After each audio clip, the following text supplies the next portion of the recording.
Welcome, everyone, to today's World Medical Association educational webinar as part of the Medical Technologies Working Group. My name is Dr. Jacob Matthew, and I'm honored to be your co-host for this session. Joining me today is my esteemed colleague, Dr. Jesse Ehrenfeld, the immediate past president of the American Medical Association.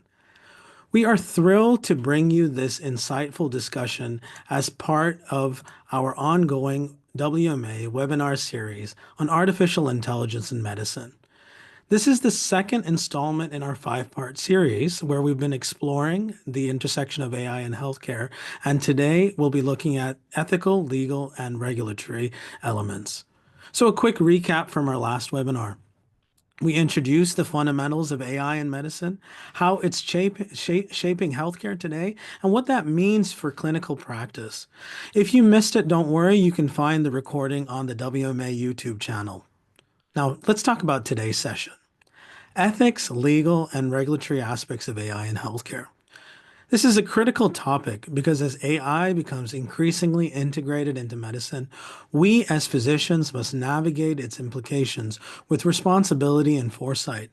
By the end of this session, we aim to provide a foundational understanding of the ethical, legal, and regulatory landscape in AI-driven healthcare, discuss the key risks and responsibilities when implementing AI in clinical practice, and gaining insights into the emerging regulatory trends and best practices to ensure that AI is both safe and effective from us to our patients. Before we dive in, a quick housekeeping note. Towards the end of the session, we'll be sharing a feedback form in the chat. Your input is invaluable in helping us refine future webinars, and we'll address some of your questions that you posed today in our upcoming sessions.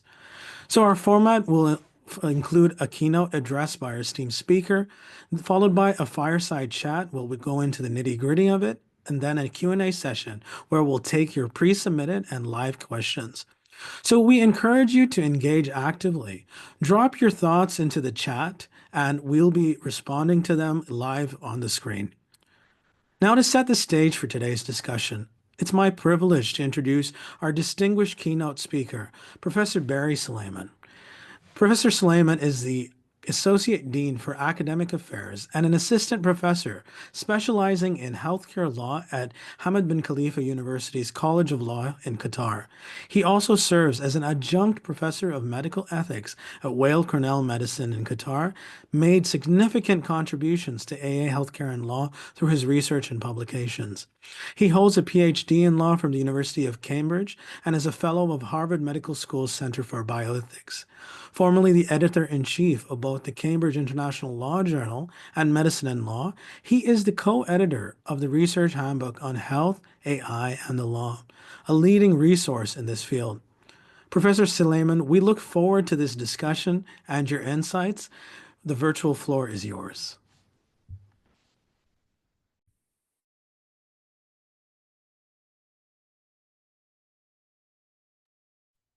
Thank you so much for having me, Jacob, Jesse. So grateful for the opportunity to meet with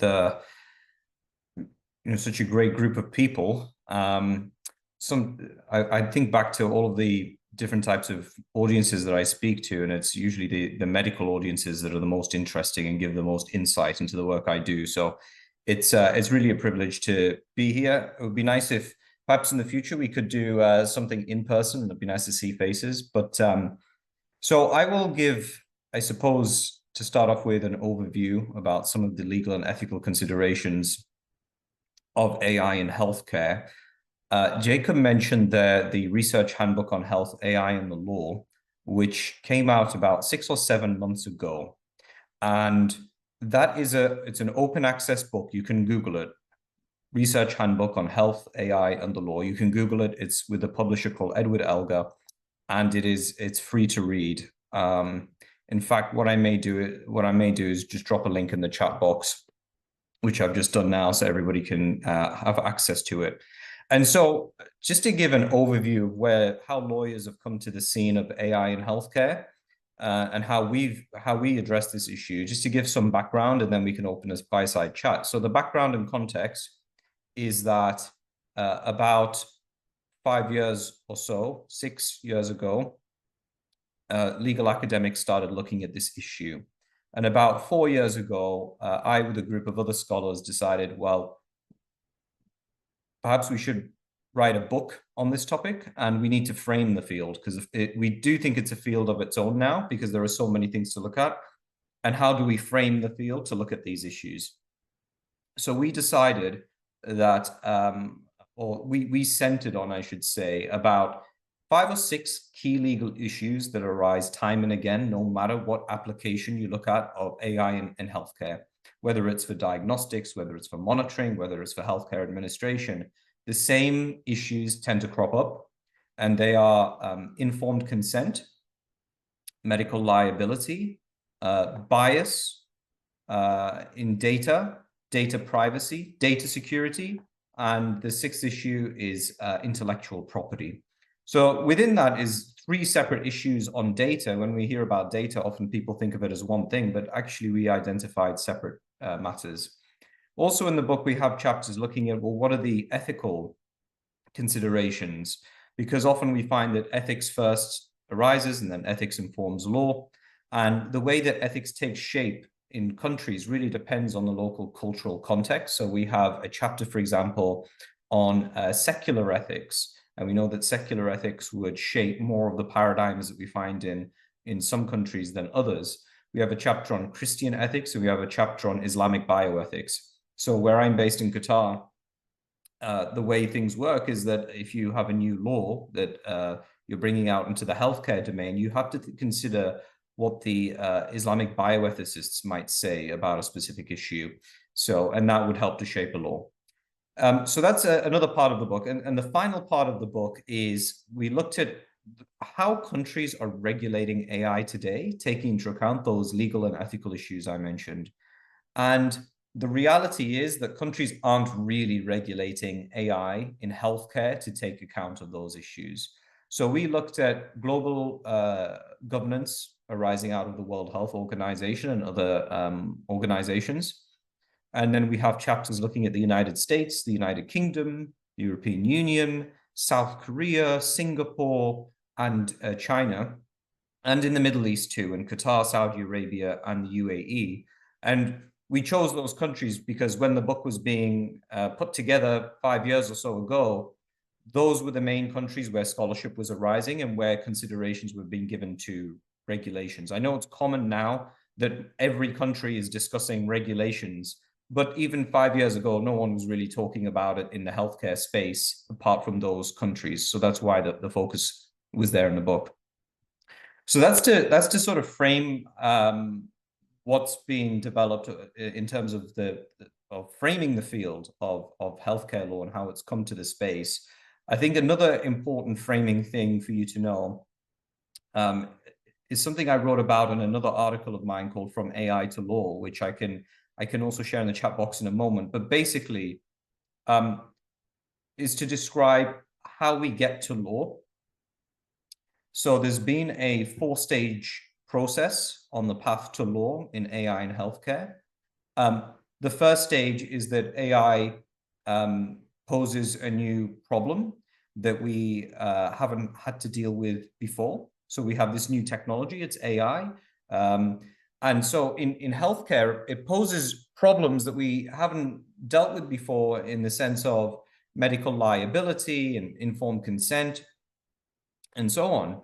So the second stage after this new technology that arose that posed new challenges was for lawyers to go and decide, well, can we just take the laws that we have today and can we adapt those laws to deal with those problems? Can we adapt existing laws to deal with those problems? And often the answer is being yes, we can adapt to existing laws, but only to a certain point. After that point, we need new law. So then at the third phase, what happened was the development of lots of guidelines. And you've seen them, these guidance documents arising out of various entities. So whether it's the EU, the OECD, the World Health Organization, and these guidelines have set out high-level principles. What they've done is they've plugged a gap until we get law. They give us those important discussions about, well, what are the issues that are new that AI is posing and how should we solve those problems? And then the final stage is the actual development of new law. And there hasn't been that much law, really. There's been the EU's AI Act, but that doesn't really do much in the healthcare space. And their medical device regulations have been also adapted to deal with AI devices, but those are generally quite flawed, and they don't deal with the legal issues that we've identified in our book, or not very well. So that's the sort of overview. I suppose before we go to this fireside chat, the question, perhaps I can pose this as a thought process for what we need to look at in the future. And in my view, what we need to look at in the future is how we regulate AI across its entire life cycle. And I don't mean in the sense that how the FDA has discussed this. The FDA have discussed a life cycle approach to regulating AI, but that's more for some devices using a risk-based formula. I'm talking about how do we regulate AI from the very beginning, from research and development to if it goes into any type of application in healthcare, how do we approve that? And then finally, once it's being used in healthcare, what mechanisms do we create for accountability and oversight so that patients themselves can get recourse if something goes wrong when AI is used in their care? And those are the big things that we still need to decide moving forward. So I suppose I'll stop there, Jacob, for the introduction. Thank you. Thank you so much, Barry, for that insightful introduction and kind of setting the stage for what we're discussing and what this topic is going to be about. So as we are moving, we're going to talk for the audience, we're going to go over three basic broad arching themes for this session, which is the ethical framework and practice for AI in medicine. What are the privacy and rights in an AI-assisted healthcare scenario, and accountability and liability for when in healthcare. So right now, we've been using the word ethics a lot, and I know that many of our clinicians in medical school, we have been taught, but it's, not a major part of our education, but we have certain areas where we are taught bioethics and medical ethics. What would you say are the core fundamental aspects when we talk about medical ethics and then those kind of principles being applied to AI?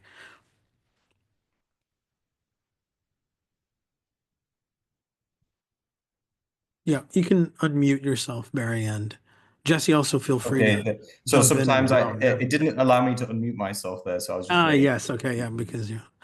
Well, Sorry that's a broad question. I think I often find that if I look at the ethical analyses, I recently actually shared a post on LinkedIn about some religious resources when it comes to looking at the ethics of AI. So if we look at, I already mentioned secular Christianity and Islamic bioethics, but there's also now writings from Hindu perspectives and several perspectives. So I actually find that there's not too much of a dissimilarity in terms of the core ethical principles. So if the one that sticks out in my mind the most, because it's my colleague at HBKU who did his analysis of sort of Islamic bioethics, looked at, well, what's the relationship between the patient and God and AI, a machine? And so you can get pretty philosophical with these examinations in terms of if we look at things from an ethical, sort of religious or secular perspective. But moving beyond though, and those are important in some contexts, but I think if we move sort of beyond those contexts, we just need to look at more basic ideals of ethics, like autonomy, for example. How does autonomy play into the relationship between doctors and patients? Does AI give patients more autonomy, or does it give them less autonomy? Does AI, if we think about the doctor-patient relationship, this is something else I've written about, which I can also share. There's too many articles. But I did publish a piece recently on what does AI mean for the doctor-patient relationship? And that brings into view lots of ethical issues. So there are different ways AI could impact that relationship. It could lead to a more paternalistic relationship if it's used the wrong way. So historically, at least from a Western liberal democratic sense, doctors and patients had a paternalistic relationship, and we've moved away from that to a more consumeristic paradigm. In other countries, it's still paternalistic. In some countries like China, it's more about the role of the family in the relationship between the doctor and the patient. So you can have different dynamics, but at least in sort of Western societies, the things have become a bit more consumeristic. So could AI reverse that? Could it make things more paternalistic if doctors are watching over patients using AI with every bit of data and having that dictate? Could it mean that patients actually have more autonomy, not less, because they're taking more responsibility for their care? Could it mean that we are, instead of having autonomy for patients or more power for doctors, we're actually ceding that to the AI developers who are now being the ones to set the standards for their devices and how they're used in healthcare because we don't regulate them properly? So these are some of the big questions I think that still philosophically we need to sort of address. So Yeah. Professor Solaiman, we have lots of new technologies that have come into medical practice, over the last 200 years, right? That change many aspects of clinical medicine. What's different about AI in healthcare that's causing these ethical tensions or challenges that in your book and your writings, these frameworks are needing to address? Because it seems like there's a different type of gap as we're trying to apply ethical frameworks to make sure that we are ensuring fairness, for example. So if I was to give you one example, which I think is quite a concrete one for people to sort of get their teeth into, is how does AI affect informed consent? So, Okay. of course, in a normal dynamic, we have, for example, the patient meets with the doctor, you have this back and forth process, you have a conversation. I recommend this course of action for you. Maybe you need surgery, maybe you should take this medicine. These are my reasons for my decision based on my analysis of your circumstances. And the patient can go, well, I agree with this, but I disagree, and so on. You can have this conversation. And so where AI, I think, poses a problem, and we've had great debates about this at law conferences, and there's a bit of a divide on this, but I think I'm pretty clear where I stand. So the question is, if you bring AI into that and say a doctor, it depends how AI is used ultimately, but let's say AI is brought into this doctor-patient interaction, and the doctor is feeding information about the patient into that AI system, and the AI system says, well, I think this patient should have this surgery. The challenge is figuring out why the AI system came to that decision concretely. Like, what is the basis for it? Even if you ask AI why it made that decision, you still can't be sure if it's telling the truth as to why it made that decision. Like, what is its algorithms that go into producing its outputs are so complex, and there are millions of them, that not even the computer scientists who develop an AI system can decipher it and really understand what's going on. So this is the issue of explainability in AI. And so the divide in the legal debate falls along these lines. There are some people who argue that it shouldn't matter because AI is just like any other technology, and patients don't ask about like what the result is from say if you use a blood test kit, the patients aren't inquiring into how the blood test kit works. They just trust it. It's some technology that's being made. And so some people say this whole informed consent thing is not really that much of an issue. I disagree with them. I think it is an issue because, and I think it's an issue depending on where AI is used. I don't think it's an issue if we're using AI for like transcribing a conversation between a doctor and a patient or something basic. But if AI is making a decision about what you should do for your care that pertains to your health quite specifically, I think that does directly implicate medical law and informed consent. And if I look at case law and guidelines by various medical bodies, they spell out clearly what informed consent requires. And if you're injecting AI into that, I'm not confident that all AI systems can satisfy those requirements. So that's just one example of what AI does differently. Sorry, yes. Yeah, no, not at all. So if I can summarize, basically, if I understand what you're saying, is the level of the intervention that AI is being involved in the medical decision will really impact how informed consent would be.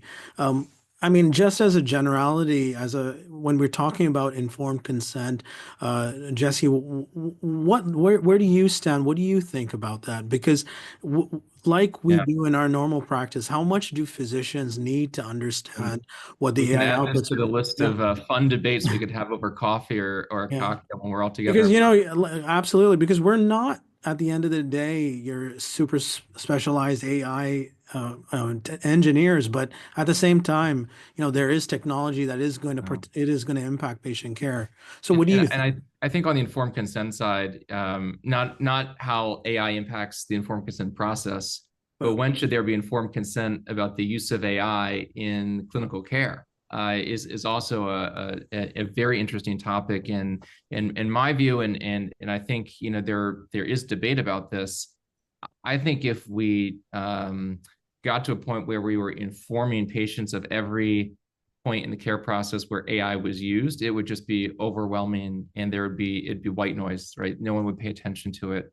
I think about the millions of radiology exams, CT scans, MRIs that are performed every year, where AI is used as a part of the planning process to reduce the dose of radiation that somebody gets in a CT scanner, or the time that it takes to get an MRI image. I don't think patients, frankly, care about that, right? There's software that's using AI and doing wonderful things in the background. What I do think they care about is when, yeah, I'm making a recommendation and I'm relying on a tool where there may be, a prediction algorithm that's supporting a decision. And that's a place where there probably does need to be transparency and then informed consent. But I do think that's a really interesting question that has both ethical and legal implications. Yeah, and do you know you're right, and there are so many, well, not so many I suppose there aren't that many actually. There are some hospitals that are now integrating AI fully, and when I've spoken to, I think there was a CEO of a hospital group in Hong Kong, for example, and they're integrating AI, and he said how AI is used throughout the hospital. From the moment you enter the door, you've got cameras scanning who's coming in and patient flow and wards and all of this, into transcribing conversations between the doctors and patient. It'll be impossible to go through a consent process for every aspect of it.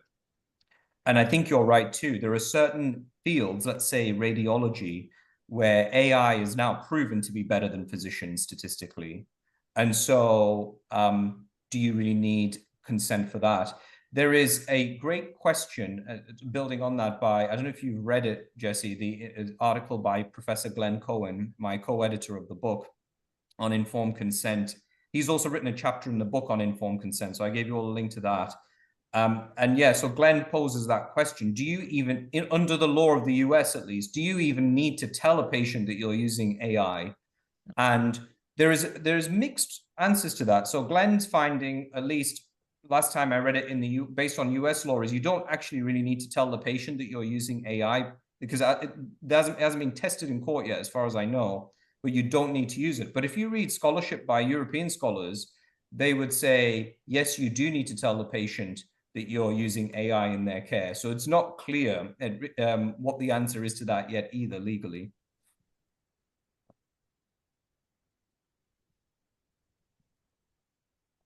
I also see that there's questions. We've got so many questions that people submitted ahead and questions coming in.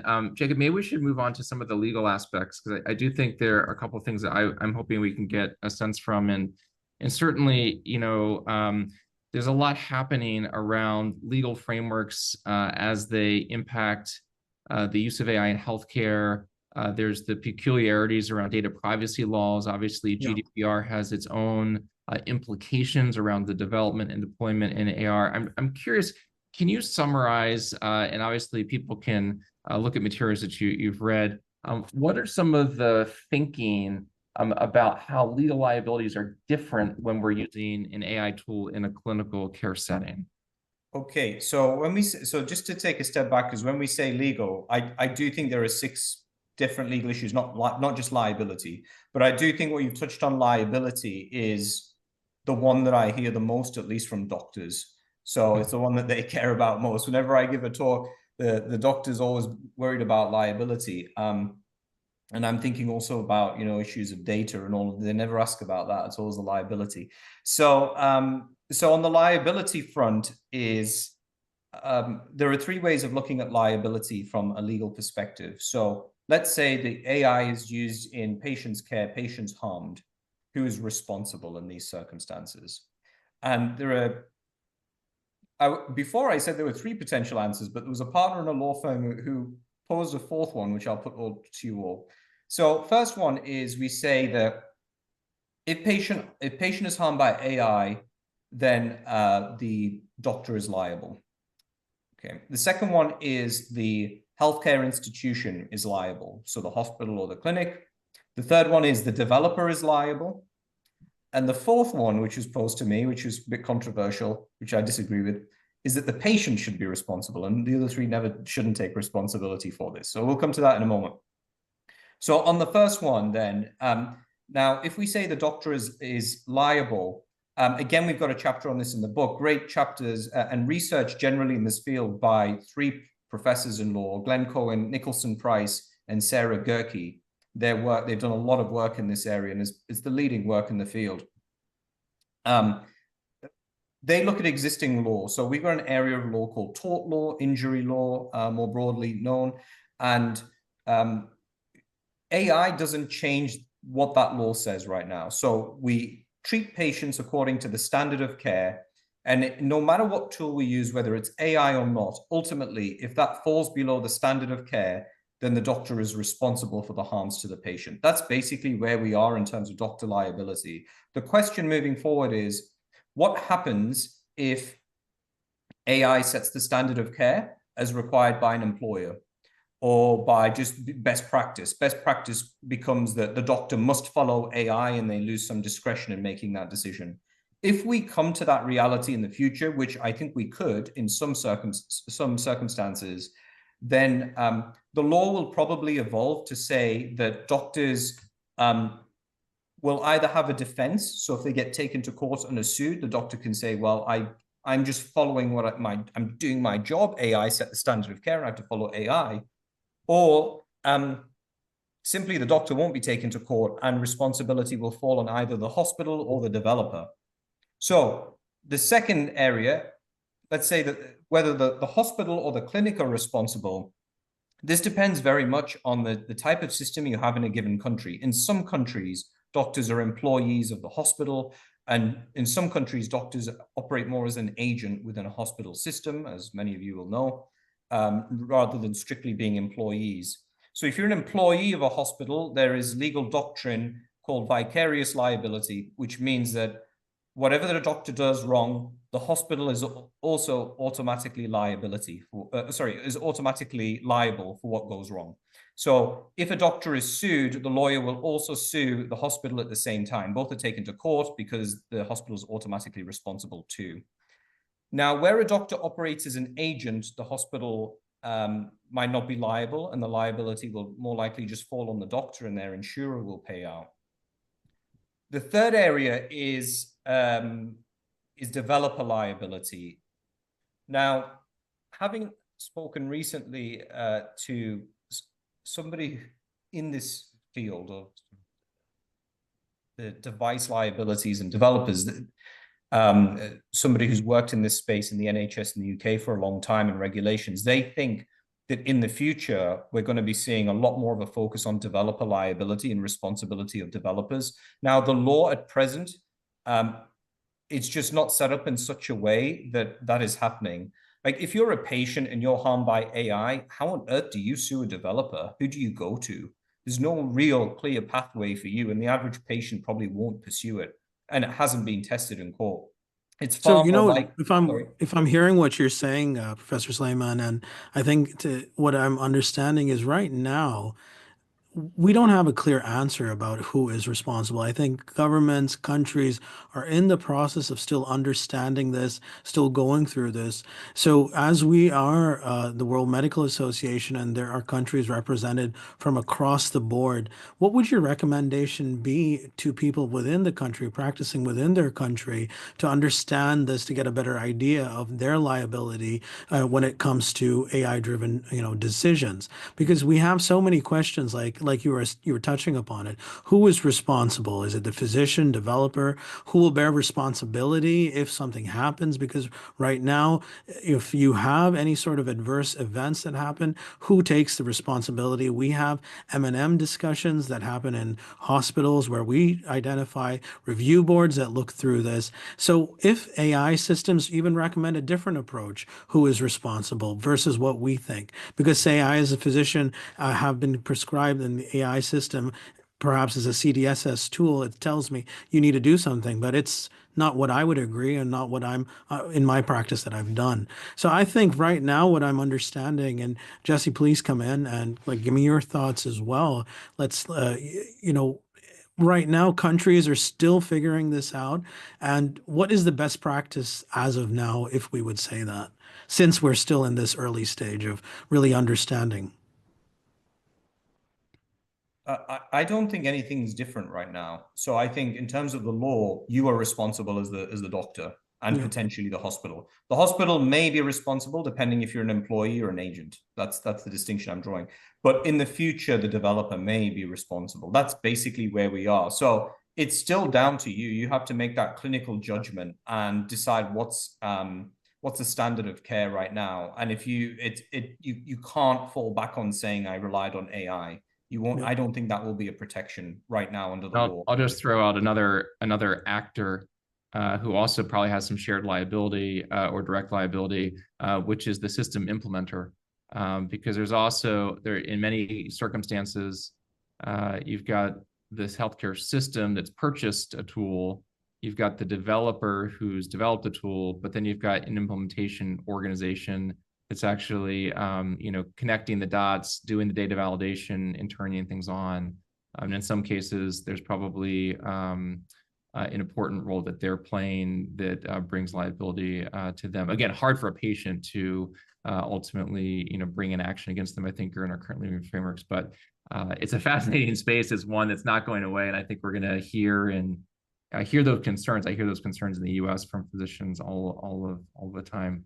Jacob, should we move on to the next topic, do you think? So right now, what I was just thinking about in terms of us for clinical practice, uh, what would be some suggested best practices for documentation if we have an AI tool that is coming in and suggesting certain things? At what level do we? And I think we touched upon it a bit earlier on the informed consent side of how much do we inform.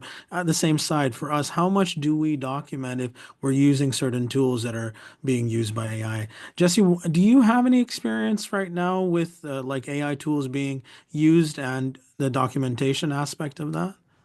The place where I'm seeing documentation appear in clinical records and clinical notes is more with some of the automated tools in like the radiology space, right? So you have a tool that's doing an initial read or overreading diagnostic imaging, and I've seen a lot of systems are incorporating a note that this report was supported through this tool. And in many cases, that information is available somewhere. It may not be available to the patients directly through the patient portal, but in the back end, that's being archived and saved. Of course, when I went to medical school, I was taught, document everything. Everything. This Absolutely. leads to all sorts of challenges around, usability of notes and readability. And again, there's so many things that occur, on a more transactional side. And Professor Solaiman, I think, sort of got to this in his initial comments. If you're using a scribe to generate a note that's an ambient listening technology, do you need to document that was a part of the generation of the record and the note? I think there's mixed opinions about the utility of that, and certainly the practice I don't think is consistent, at least where I'm seeing it in the U.S. I don't know, Professor Solaiman, do you have thoughts on the sort of documentation aspect of things? So I think what every hospital that uses AI will need, or clinic eventually, will be a subcommittee dealing with this specifically. And there are some good examples of this in Singapore, where these committees set out exactly sort of I think also not just what AI systems they bring in, but in terms of documentation too, how to document it. And they set their own principles and guidelines and standards internally. So the problem with that approach is that it's sort of disconnected. It just depends on what individual institution is doing. And this is kind of why I think we need some sort of general approach moving forward, so that all hospitals can know, well, what are the best practices. But there are some things starting to emerge that I've seen. There's so many resources I could share with anyone who's interested in this front. So even Jesse, on that point, there are the documentation I recall looking at in Singapore. Happy to share too. So We got some great questions coming in, Other questions. yeah, amazing questions coming in on in the chat. The one we have a dedicated Q&A time, but I think in conjunction with what the topic we're talking about, Francesco Rosero Villarreal, forgive me if I'm mispronouncing your name. This person asks, a lot of people are talking about regulation, but what do we need to precisely regulate, if anything, when it comes to use in healthcare? So what exactly are we talking about when it comes to regulation?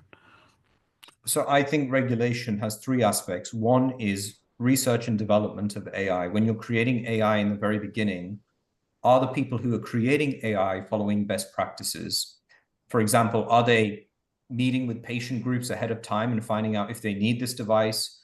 Are they surveying them? Are they using their data from appropriate sources? And do we have oversight of that? And there's a huge gap there. And we developed in Qatar. I've just concluded a research project last year. It was 3 years long, where we developed guidelines for developing AI at the healthcare research stage with the Ministry of Public Health. So that's the first bit where regulations are needed. And there's all sorts of specific things we need to have oversight of when people are creating AI, and for healthcare domains, I think, to make sure that they are thinking about the patient ultimately. The second stage is, they say you want to bring AI to market. What are the approvals we need from regulators and authorities to bring it to market? And there are also certain requirements they will look at, like the FDA and medical device regulators in Europe and Saudi and Korea and many other countries. Now, they only deal with certain aspects like risk of a device. They don't really deal with issues of medical liability or informed consent that we've been discussing. So that's the second area regulations come in. And the third area where there's a big gap in regulations is, once we're using AI in clinical practice, how do we ensure that patients can realize their medical law rights to informed consent, medical liability, and so on and so forth? And again, I think there is a gap that ties those medical law principles to the AI devices in law. We need to rectify. So when I talk about regulation, I'm talking about a whole life of AI, from the very beginning to the very end when it's used, and what are the principles and protections that we can put in there to protect patients. You touched upon a very valid point. Yeah, please go ahead, Jesse. Yeah, I was just saying, and there's such variability in terms of what developers and companies are doing to satisfy those requirements, because the regulations haven't caught up, right? And we're seeing, at least I have a lot of familiarity with what the FDA is doing, a lot of engagement with their Center for Digital Excellence in the US, as the American example. They're struggling, right? If it was clear what a right, appropriate regulatory framework would be to support the innovations that our patients desperately need, that we need to scale capacity, but ensure safety and effectiveness of the tools, we would have done it already. And we're seeing that cascaded globally as different regulatory bodies, I think, are really struggling with understanding that. What I tell companies, because I do get asked by developers a lot about this space, is they may not be required today to take certain regulatory steps to ensure that their data is not biased, to ensure that they have an understanding of that patients do have some opportunity, if harm is caused, to be addressed. They may not be regulatory required to do those things today, but that doesn't mean that they shouldn't and can't do them on their own. And I think what we're seeing is tremendous variation though in the marketplace, and hopefully that will settle out at some point in the future. Sorry, go ahead, Jacob. Yeah, no, not at all. And that's very, very valid. And for us in the, clinical practice, as we are still in these nascent early stages of AI being rolled out and being used, I do believe, and and I believe this is a sentiment shared across the board by other clinicians, is that, we want to ensure that we want to be ensure we still practice safely. We want to ensure that we are delivering the best care. So in this early stage, Jesse, Barry, like we've heard this term of human in the loop in AI-driven healthcare, that not ensuring that AI is not, replacing, and not an independent actor, but a support tool. So, what are your thoughts about that? Like, because right now, how much should us as a physician be involved if there are AI solutions being rolled out? This, I think, also touches on Professor Thalia's question in the chat box. She talked about the loss of the human touch potentially. Exactly. Yeah. Using AI, and even Let me just that. read that out, what she had Yeah. written. Thank you so much for the question, Professor Thalia. We are witnessing a huge problem affecting the physician-patient relationship, summarized in the loss of human touch, with patients sent to machines instead of examinations. Will AI make this worse? Is there a dehumanization aspect happening? Yeah, please go ahead. Yeah, this is sort of like, it's hard to answer this really. This is sort of like predicting what might happen down the line. I think it really depends how AI is integrated into that relationship, number one. And number two, I think it depends on whether physicians or the healthcare professional comes to over rely on AI. And I can't predict what individuals are going to do. When I do, one area that I know of a little bit is in mental health, and some of the a doctor I know here in Qatar has already told me how where they try to use AI, physicians start to become a little bit lazy sometimes, and they come to just rely on it without question. And she was a bit concerned about that, but I can't. That's just one perspective. I don't know if Jesse or anybody else has any more perspectives that they've seen. Well, there's a clear literature there around reliance and confirmation bias when using technologies. And the classic example is the woman who drives her car into a lake because she's following the GPS, because we all know that GPS is a pretty good tool and usually tells us exactly where we need to go. And that's been demonstrated over and over and over in healthcare settings. So those concerns about over-reliance and confirmation bias when using a tool they're definitely real. So how can AI continue to benefit patients, but at the same time, we touched upon this in terms of their rights. Professor Solaiman, you talked about a hospital that's employing it from the beginning to the end, where they're being recorded, videotaped, scanned. There's a lot of patient health information, data points that are being ensured, so being used in these AI systems. So how can we ensure that their patients' data remains secure and is ethically used as well? So there are three aspects to data. The first aspect is when you're actually creating an AI system and the data that goes into it might be biased. So right at the get-go, the thing that you might be building might not be very useful on the population you're applying it to. There has to be great caution there in what's being created. And that's where I come back to the research phase. And regulating the research phase, I think, becomes critical from that data aspect. The second aspect of data is, once you're using AI, what are the privacy concerns that patients might have of the use of their data in clinical care? And for that, we do have data protection laws around the world, but they differ. And I know, for example, the US regime is critiqued for being more open, let's say, than the GDPR. But even if we look at the GDPR, which is being followed by different countries like the Saudi, UAE, Qatar, they basically follow the GDPR. But the GDPR has gaps too. Like, it creates exceptions for the use of healthcare data for research and development, things that are for the public benefit. And so when you read into them, you can see that the laws as they're worded strictly do create a bit of space, I think, for the use of patient data, which is concerning. Now, the way local authorities respond to that and should respond to that is by making their own guidelines, building on top of the law specific to healthcare. And we're starting to see that a little bit. How do we secure the data is a third issue, data security. And I won't go into the details too much, but we have a chapter in the book that I co-authored where I think that blockchain can be a reasonable path to securing health data in compliance with at least the data protection laws.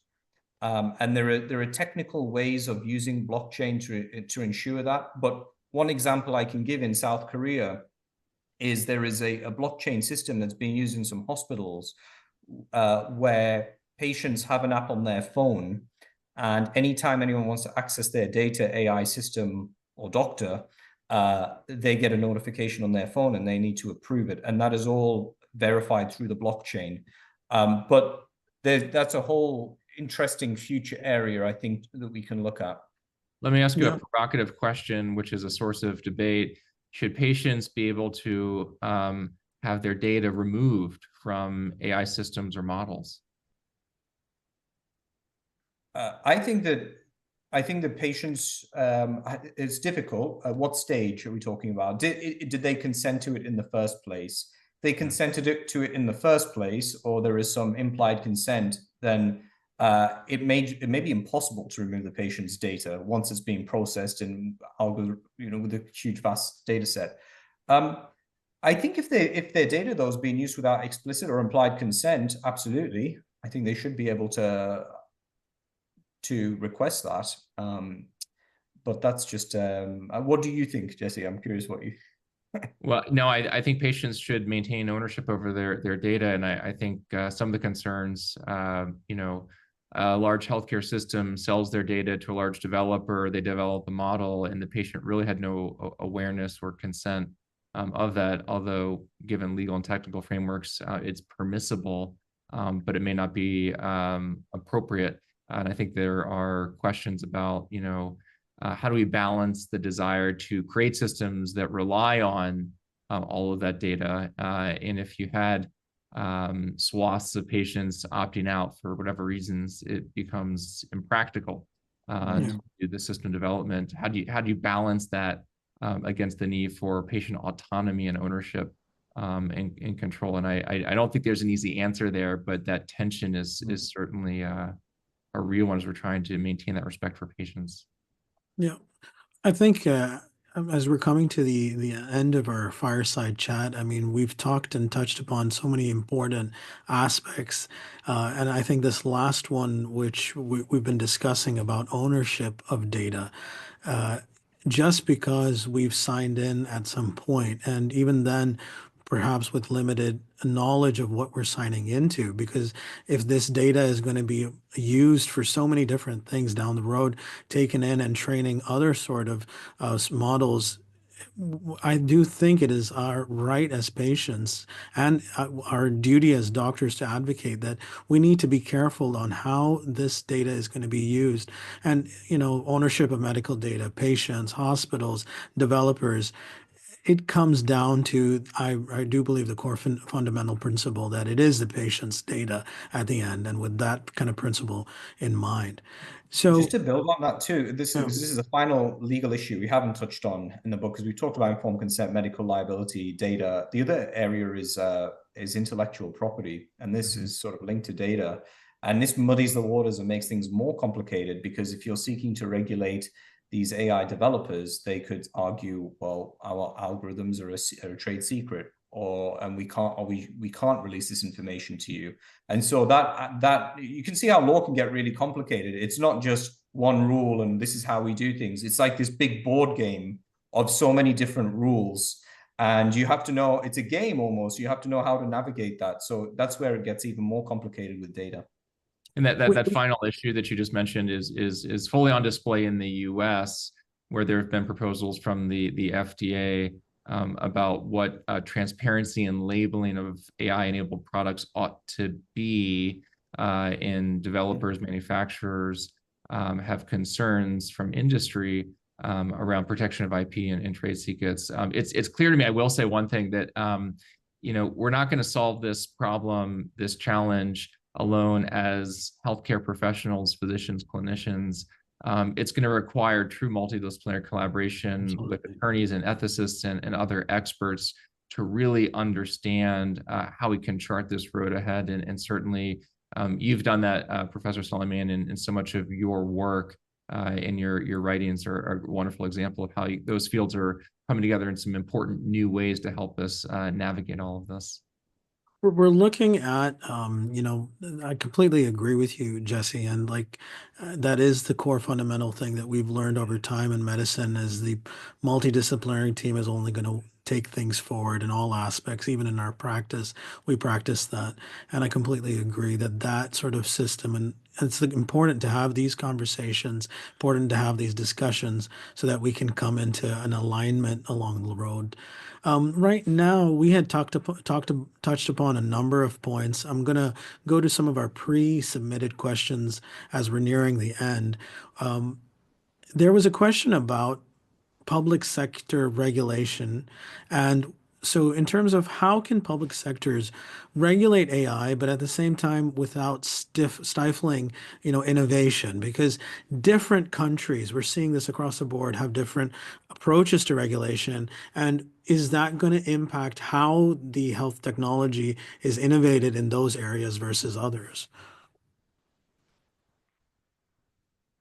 I think a lot of that question touches on a broader national question of what's the underlying philosophy of a specific country when it comes to regulating AI, when it comes to the balance between innovation and regulation. So that is almost beyond.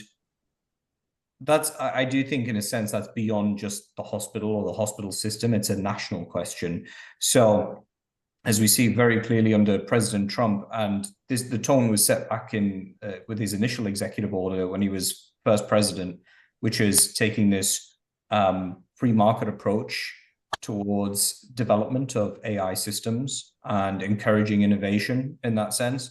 And that makes sense in the American context, where the emphasis is generally there's a lot of regulations in America, but compared to Europe at least, more innovation, less regulation. Then you look at Europe, and Europe's focus is far more on regulate, and so that's their approach. And you go to China, and China's focus is more on how does AI, or how can AI be used by the government? So it's sort of a different paradigm in each country. So one is focused on free markets, one is focused on the regulation by government, and one is more about how does the government harness it for use in the country. So with those different philosophies, and there'll be others, that's going to affect necessarily how the entities within the country, including those in healthcare, their scope for innovation and how much they're going to be regulated, I think. I'm curious also. I'm curious to know what Jesse thinks about this too. I don't know if you've got any further insight on sort of that point. I know mine's like a broader point rather than the specifics, but this is what I've been seeing anyway. Well, I think it's a moving target, and I don't think we're going to get this right in any one country. But I think hopefully the global experience will land us in a spot that meets the needs of clinicians and patients, but it's going to take some time. I did want to ask a question that came in that was pre-submitted ahead of time. It's a very interesting one, and it comes to the moral implications. And the question was really about what are the moral implications of some of these AI systems, for example, predicting disease susceptibility or life expectancy that we need to be considering that's maybe a little bit different than some of the other topics that we've talked about today. So there's one area I've written about which is quite interesting, which is the use of AI in psychiatric wards, potentially. That raises all sorts of moral implications. But let's say that AI is used as a suicide predictive tool. It can give both false positives and false negatives. And this is where we start to see the blurring of these lines of morality, in the sense that what happens if we are basically locking someone up in a hospital because of some false reading on an AI system, and we're relying on it too much? Or what happens if AI misses an important cue, and so we let somebody out who is of risk harm to themselves? So I do think there are definitely risks here. Another area, if we talk about morality, I've written about is the use of AI in generative AI in mental health care. And there's doctors who have been openly experimenting with AI and encouraging other doctors to do, or let me say, openly experimenting with ChatGPT specifically, and encouraging other doctors to do the same, to turbocharge their practice, in their words. And to me, this is just, it's wrong. You can't use a system that hasn't been approved for medical use as a sort of, and use your patients as a guinea pig on that. Yeah. It has to be done through the right channels and through the right means. You might develop an AI system internally properly in a hospital setting and do that. But so this is one thing. Whenever I go to give talks to medical audiences, I don't try to embarrass people, but I do kind of ask for a raise of hands of who is using ChatGPT in their practice. And there'll be some, who will raise their hands. There will be some who hesitantly look at each other, and the others who just, and so I know it's being used, but people need to be careful, I think, in this regard, because it can have ramifications. And I will remind our listeners that the terms and conditions of ChatGPT explicitly say you should not use the tool for any healthcare decision making. Yeah, it does. And of course, that's different than we know the reality that is out there because of what it can do. Jacob, we probably have time for one or two more questions that we can see. I think, yeah, we like Jesse was saying, this there's so many great questions to answer. I think we've touched upon most of them in the discussion, but one from Wuna Tun that's come into the chat, and I really like this question. We touched upon it in our last session. Two questions are there. Can AI replace healthcare professionals, like in certain specialities? And the second part of his question is interesting, is there any legal and regulatory framework in states or in countries that prevent AI not to replace doctors and healthcare professionals? So is there a legal sort of thing that says you're not supposed to use that right now?